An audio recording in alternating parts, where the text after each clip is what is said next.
नमस्ते, कैसे हैं आप सभी लोग। आशा करता हूँ आप लोग बहुत ही ज़्यादा अच्छे होंगे। आज हम डिस्कस करेंगे कुछ अच्छे वर्ड प्रॉब्लम्स। तो डायरेक्टली वर्ड प्रॉब्लम्स देखते हैं और समझते हैं कि कैसे सॉल्व करना है। ठीक है, तो देखो पहला क्वेश्चन क्या बोल रहा है। पहला क्वेश्चन बोल रहा है कि अ boat goes 30 kilometres upstream and 44 kilometres downstream in 10 hours. In 13 hours, it can go 40 kilometers upstream and 55 kilometers downstream. Determine the speed of the stream and that of the boat in still water. हमें क्या बताना है, हमें stream का speed बताना है, streams speed और boat का speed in still water. Boat speed in still water. दो अननोन है, ठीक है, दो अननोन है, दो चीज़ें बतानी है। चलो मान लेते हैं कि जो स्ट्रीम है उसका स्पीड है x और जो बोट है उसका स्पीड स्टिल वाटर में y है। ठीक है, अब यहाँ पे स्पीड, टाइम, डिस्टेंस ऐसे टर्म्स दिए हैं, तो यहाँ पे फिजिक्स का एक इम्पॉर्टेंट फॉर्मूला लगने वाला है जो है speed equals to distance upon time. ये फॉर्मूला अपने को पता होना चाहिए कि स्पीड का वैल्यू होता है इक्वल डिस्टेंस अपॉन टाइम के। ठीक है, ये चीज़ अपने को पता होनी चाहिए बहुत अच्छे से। अब स्ट्रीम स्पीड x है, बोट का स्पीड स्टिल वाटर में y है। अब कंडीशंस देखते हैं। अब boat goes 30 kilometres upstream and 44 kilometres downstream. अच्छा, 30 किलोमीटर अपस्ट्रीम गया, 30 किलोमीटर अपस्ट्रीम गया और 44 किलोमीटर डाउनस्ट्रीम, 44 किलोमीटर डाउनस्ट्रीम इन कितना, इन 10 आवर्स। ठीक है, 10 घंटा लगा उसको। अच्छा, अपस्ट्रीम जाने में उसको समय लगा होगा, डाउनस्ट्रीम जाने में उसको समय लगा होगा। ये समय प्लस ये समय मिला के 10 घंटा है। ठीक है, अब इसी फॉर्मूला से टाइम का क्या फॉर्मूला बनेगा, टाइम को इधर भेज दो, स्पीड को इधर भेज दो, तो ये क्या बनेगा, time equals to distance upon speed. ठीक है, अब ये पानी है, पानी में ऐसे अपस्ट्रीम होता है, डाउनस्ट्रीम होता है, अपस्ट्रीम डाउनस्ट्रीम। तो वो क्या बोल रहा है, पहले 30 किलोमीटर वो अपस्ट्रीम गया और 44 किलोमीटर जो डाउनस्ट्रीम आया, ऐसे से ऐसा, तो ऐसे से ऐसा जाने में उसको समय लगा 10 घंटा। ठीक है, तो अब एक काम करते हैं, हम मानते हैं कि जब वो अपस्ट्रीम जाएगा, अपस्ट्रीम अपस्ट्रीम डिस्टेंस कितना ट्रैवल किया, 30, डिस्टेंस ट्रैवल किया 30, अपस्ट्रीम जाएगा तो स्पीड क्या होगा, स्पीड बहुत इंपॉर्टेंट है अभी यहाँ पे। अच्छा, जो स्ट्रीम है उसका स्पीड है x और बोट का स्पीड है y। ठीक है, एक काम करते उल्टा करता हूँ, तो ज़्यादा x और y थोड़ा ऐसा देखने का आदत है ना, अभी समझेगा आपको। चलो मानते हैं स्ट्रीम का स्पीड y है और बोट का स्पीड x है। ठीक है, अब अगर ये ऐसे ऐसे ऐसे अपस्ट्रीम है 30 किलोमीटर का और ये हमारा ऐसे बोट है। ठीक है, अब ये बोट ऐसे ऊपर जा रहा है 30 किलोमीटर, बोट अपने स्पीड से जाएगा, बोट का स्पीड कितना है स्टिल वाटर में x, और ये अपस्ट्रीम है, अपस्ट्रीम है मतलब पानी तो ऐसे ऐसे नीचे आता है ना, मतलब ये y ऐसे होगा इसका स्पीड अगेंस्ट। जब हम ऊपर जाते हैं पानी के अगेंस्ट जाते हैं, पानी का बहाव इस तरफ से होता है और हम उसके अगेंस्ट स्विम करते हैं, तो क्या हमारा स्पीड बढ़ता है या कम होता है, हमारा स्पीड कम हो जाता है ना, क्योंकि हम पानी के अगेंस्ट मूव कर रहे होते हैं। ठीक है, तो इससे क्या होगा, इससे हमें ये पता चलेगा कि पानी का स्पीड हमारे अगेंस्ट y है और बोट का स्पीड x है। तो यहाँ पे स्पीड टोटल कितना हुआ, x माइनस वाई।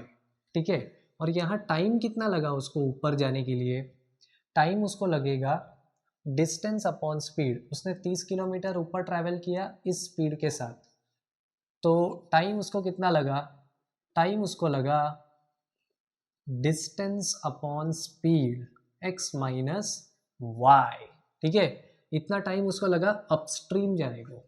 अब डाउनस्ट्रीम नीचे आया, वो नीचे कितना आया, नीचे आया, किधर गया, 44 किलोमीटर, 44 किलोमीटर नीचे आया। अब बोर्ड यहाँ पे है, बोर्ड जब नीचे आएगा तो ये ऐसे x है, और जब हम पानी के डायरेक्शन में जाते हैं तो हमारा स्पीड बढ़ता है या कम होता है, पानी का स्पीड है y, बोट का स्पीड है x, तो यहाँ पे स्पीड बन जाएगा x प्लस वाई, और ये डिस्टेंस है 44 किलोमीटर। यहाँ से यहाँ तक कितना टाइम लगेगा जाने को, टाइम लगेगा डिस्टेंस अपॉन स्पीड, मतलब 44 upon speed x plus y. अच्छा, बोट यहाँ से यहाँ गया, अपस्ट्रीम गया, डाउनस्ट्रीम गया, टोटल टाइम उसको लगा 10 आवर्स, ठीक है। तो ये टाइम प्लस ये टाइम, मतलब कि ये टाइम प्लस ये time 30 upon x minus Y,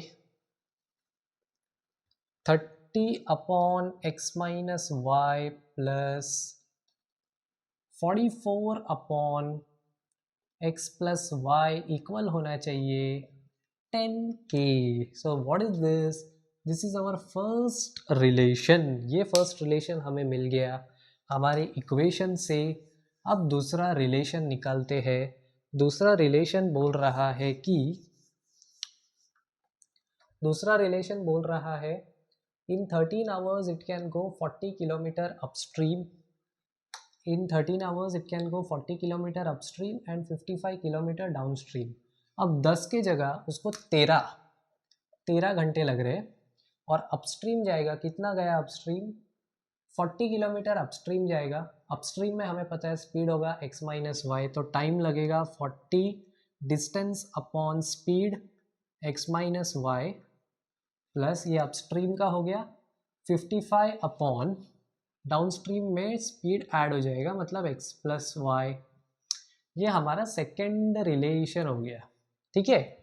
अब इसको सॉल्व करना पड़ेगा। तो हमने पढ़ा है equations reducible to linear form. देखो यहाँ पे 1 अपॉन एक्स प्लस वाई है, यहाँ पे 1 अपॉन एक्स प्लस वाई है, यहाँ पे 1 अपॉन एक्स माइनस वाई है, यहाँ पे 1 अपॉन एक्स माइनस वाई है।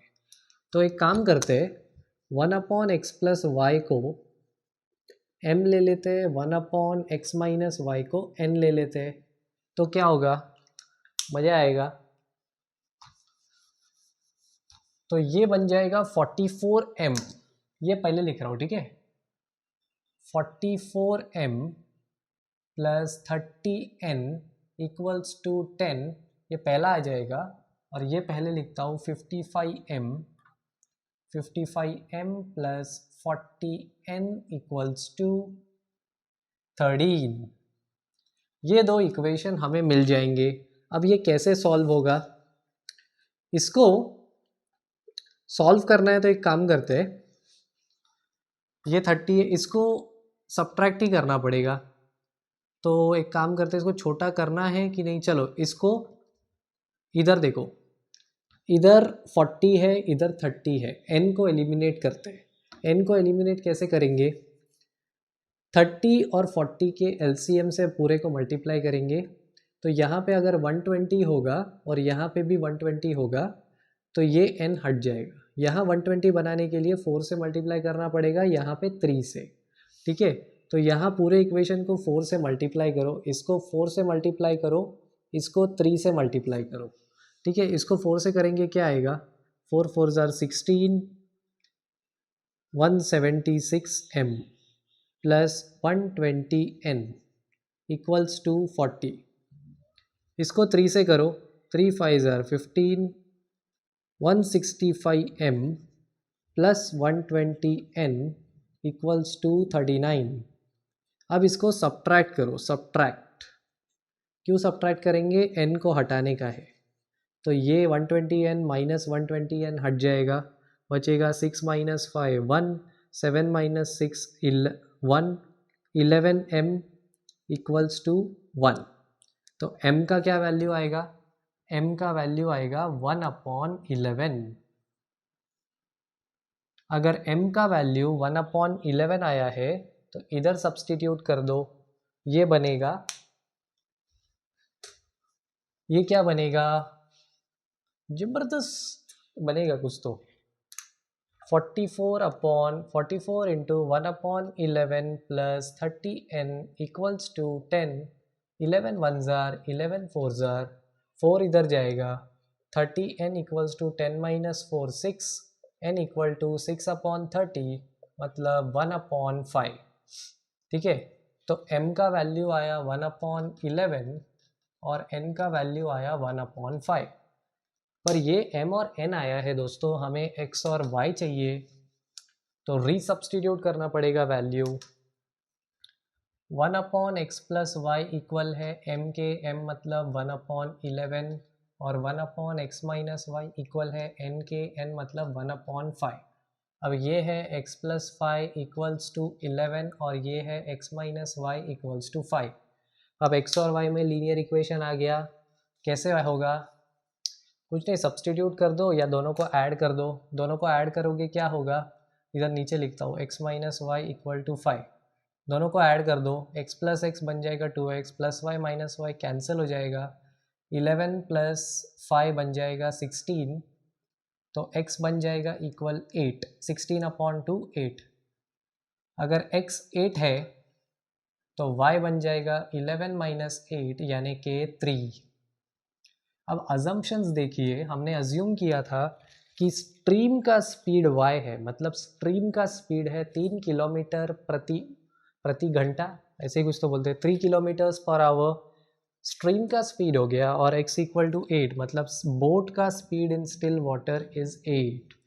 तो ये बन गया boats speed in still water is 8 kilometre per our and stream's speed is 3 kilometres per hour. तो ये एक बहुत अच्छा प्रॉब्लम हो गया जिसमें हमने बहुत कुछ सीखा।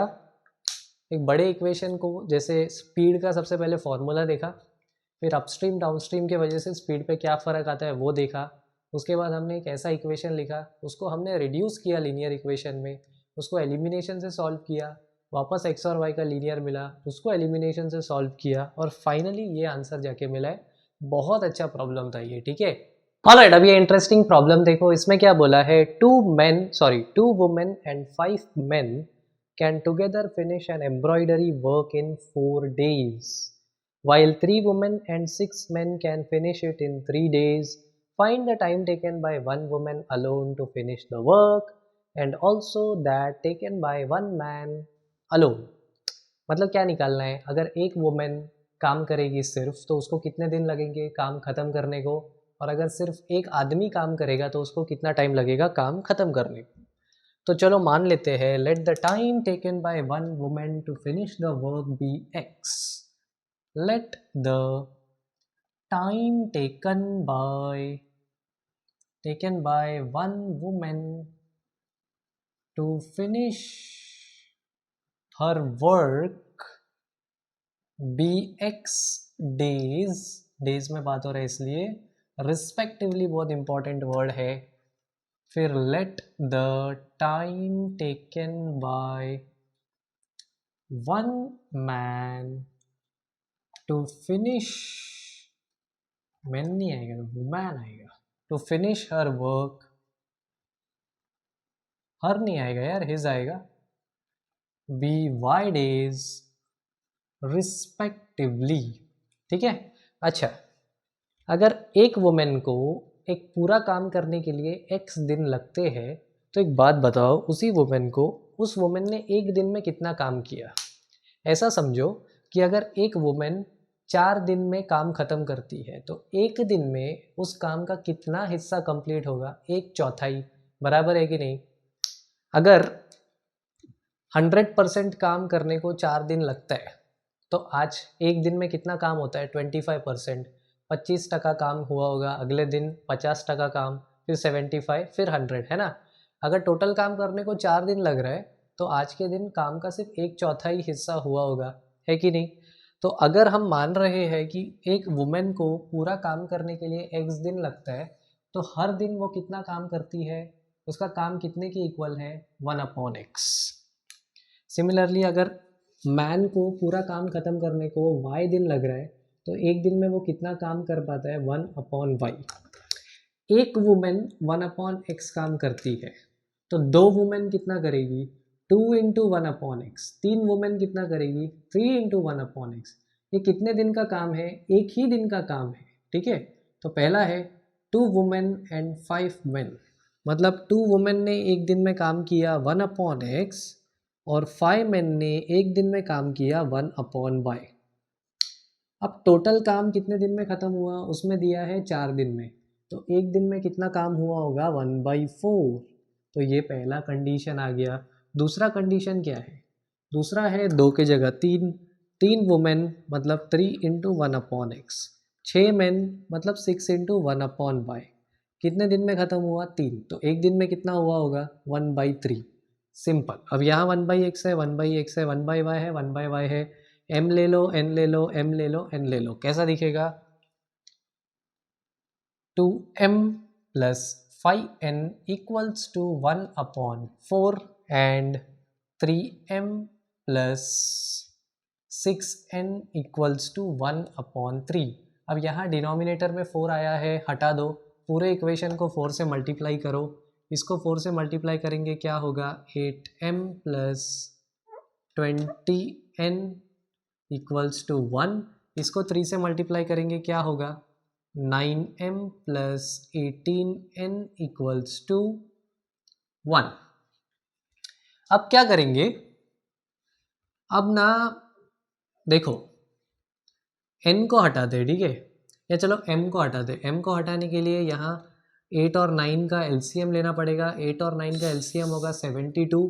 तो इधर 72 बनाने के लिए इसको 9 से मल्टीप्लाई किया, इसको 8 से मल्टीप्लाई किया, इसको 9 से किया तो 9 8 ज़ार 72, 72m plus 180n equals to 9।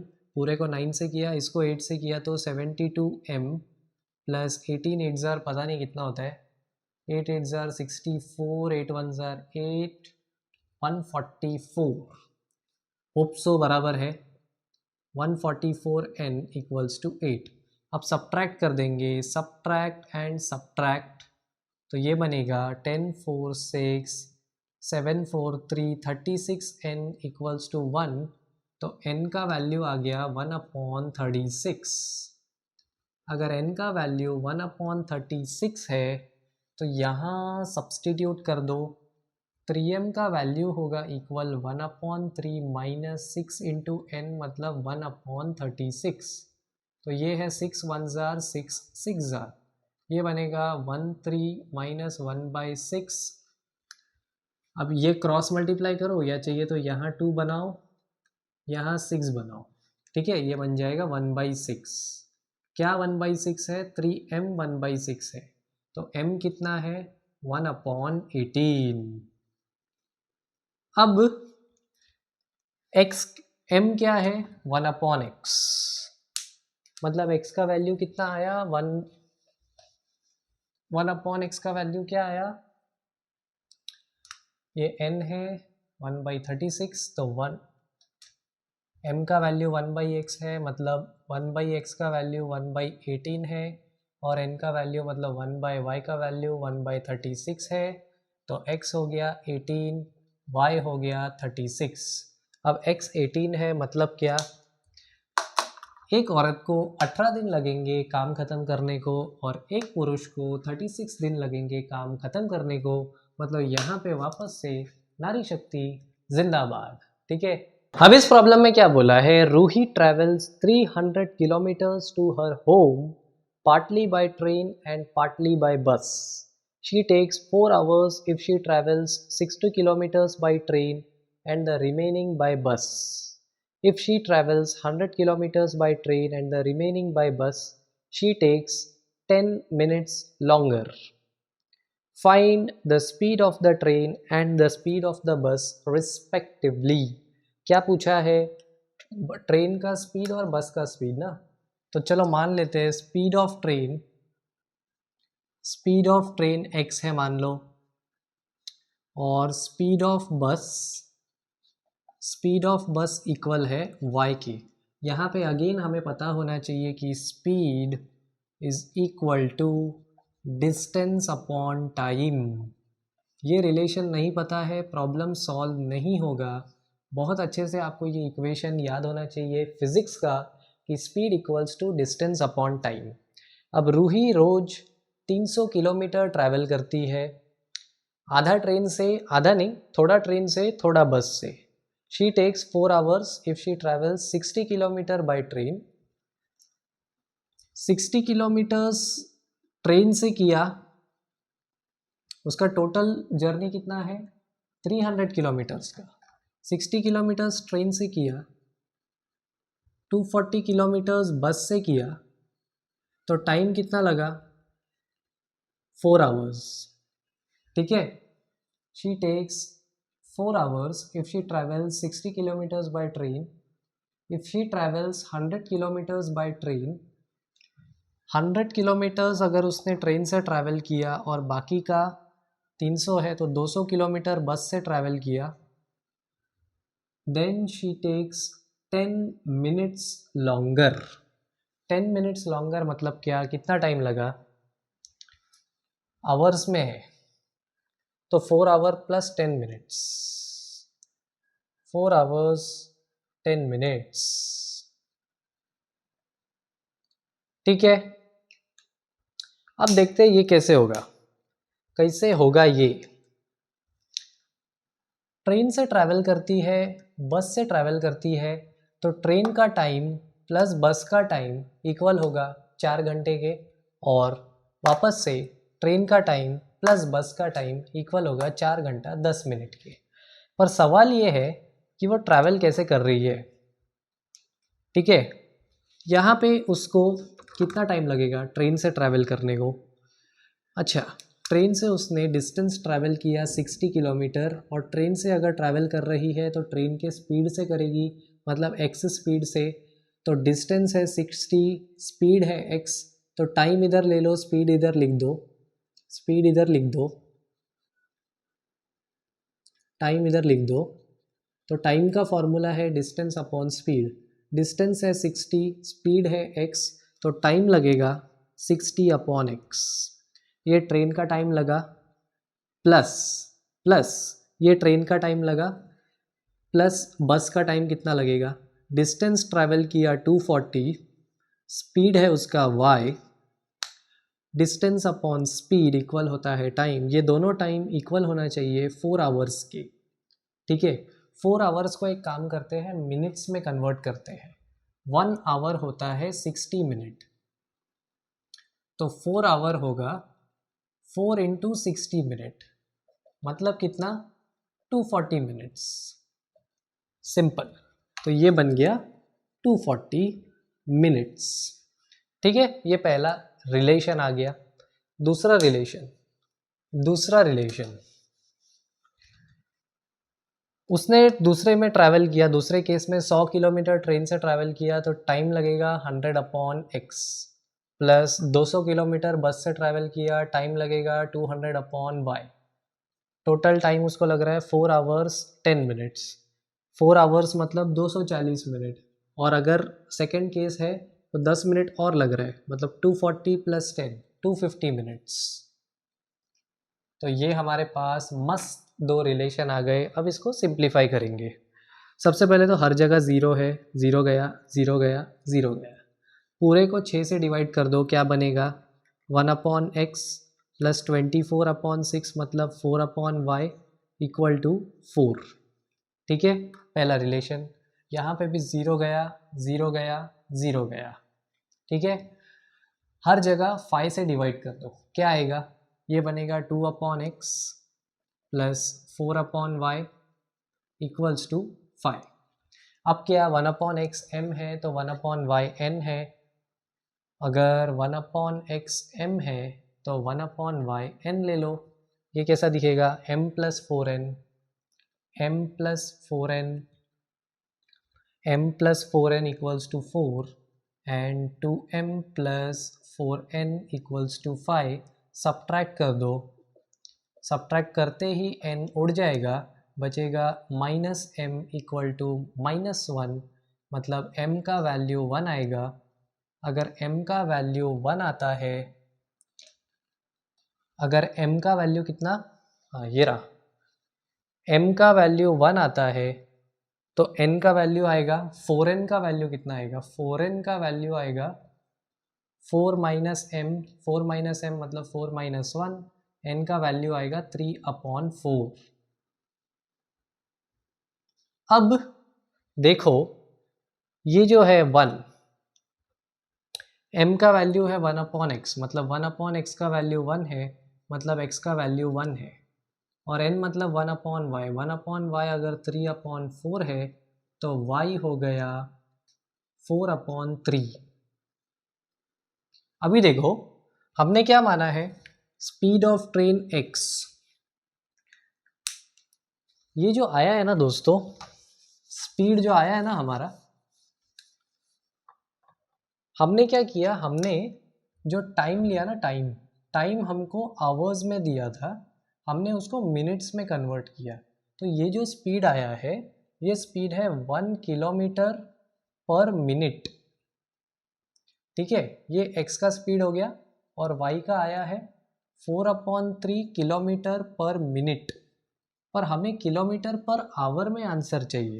तो किलोमीटर पर आवर में कैसा आएगा, अगर 1 मिनट इक्वल है, सॉरी, अगर 60 मिनट इक्वल है 1 आवर के, तो 1 मिनट इक्वल कितने के होगा, 1 मिनट इक्वल होगा 1/60 आवर के, ये 60 नीचे आ जाएगा। तो यहाँ पे 1 मिनट है, इसको आवर बनाने का है, तो यहाँ पे 1 मिनट के जगह 1/60 आवर लिख दो। तो ये कैसा दिखेगा, इसको निकालता हूँ, ये दिखेगा x equal to 1 kilometre per hour के जगह पे यहाँ पे लिख दो 1/60 आवर, ठीक है। तो ये 60 डिनोमिनेटर में डिवाइड हो रहा है, मैथ्स का रूल है, ये न्यूमरेटर में जाएगा तो मल्टीप्लाई, ये ऊपर जाएगा, ठीक है, ये बन जाएगा 60 किलोमीटर पर आवर। x है स्पीड ऑफ ट्रेन, और स्पीड ऑफ बस कितना है, ये मिनट के जगह लिख दो 1/60 आवर। अभी ये ऐसे हो रहा है, 3 1s are 3 20s are 20 ऊपर जाएगा 4 × 20, तो y बन जाएगा 80 किलोमीटर पर आवर। तो यहाँ पे speed of train is 60 kilometres per hour and speed of बस इज 80 किलोमीटर्स पर आवर। तो ये एक अच्छा प्रॉब्लम सॉल्व कर लिया हमने। आशा करता हूँ आपको ये वीडियो पसंद आया होगा। Thank you so much guys ये वीडियो देखने के लिए। Bye bye and take care.